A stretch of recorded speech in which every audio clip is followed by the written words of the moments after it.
नमस्कार दोस्तों, यह एक गिलहरी भक्त की कहानी है। बात उस समय की है जब राम सेतु बन रहा था।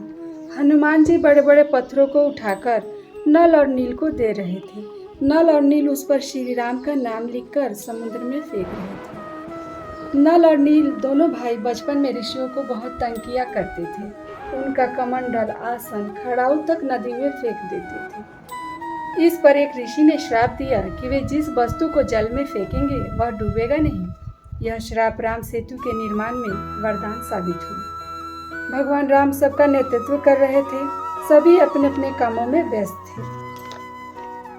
इसी बीच एक नन्ही गिलहरी उछल कूद कर रही थी। हनुमान जी ने यह देखा तो गिलहरी को टोकते हुए कहा, नन्ही गिलहरी, तुम हमारे बीच में यह क्या कर रही हो? यदि तुम किसी के पैरों के नीचे आ गई तो? इस पर गिलहरी ने बड़े गर्व के साथ में कहा, श्री राम के काम में सहयोग करते हुए मेरे प्राण चले गए तो मेरे लिए यह बड़े सम्मान की बात होगी। हनुमान जी को हैरानी हुई। तुम भला श्री राम के काम में क्या सहयोग कर रही हो? तुम तो बहुत छोटी हो। इस पर गिलहरी ने कहा, मैं आपकी तरह बड़े बड़े पत्थर तो नहीं उठा सकती, पर मैं अपनी पूंछ को रेत में लपेट लेती हूँ और जहाँ सेतु बन रहा है वहाँ अपनी पूंछ झाड़ देती हूँ।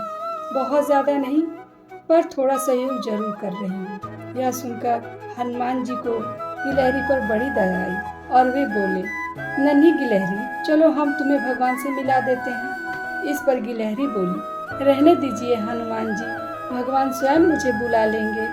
गिलहरी का यह प्रेम देखकर हनुमान जी विचार करने लगे कि कैसे गिलहरी को भगवान से मिलाया जाए। यह सोचकर हनुमान जी ने अपना एक पैर गिलहरी की पूंछ पर रख दिया।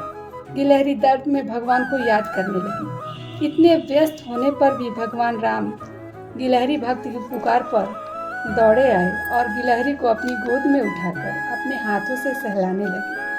फिर क्रोध भरी नजरों से उन्होंने हनुमान जी की ओर देखा और बोले, नन्ही गिलहरी, बोलो, इन्हें क्या दंड देना चाहती हो? इस पर गिलहरी बोली, आप इन्हें दंड नहीं, पुरस्कार दीजिए। ये सब तो बस इन्होंने आपसे मिलवाने के लिए किया था। भला संकट मोचन हनुमान जी किसी को संकट में डाल सकते हैं? आज भी गिलहरी की पीठ पर 3 धारियां दिखाई देती है।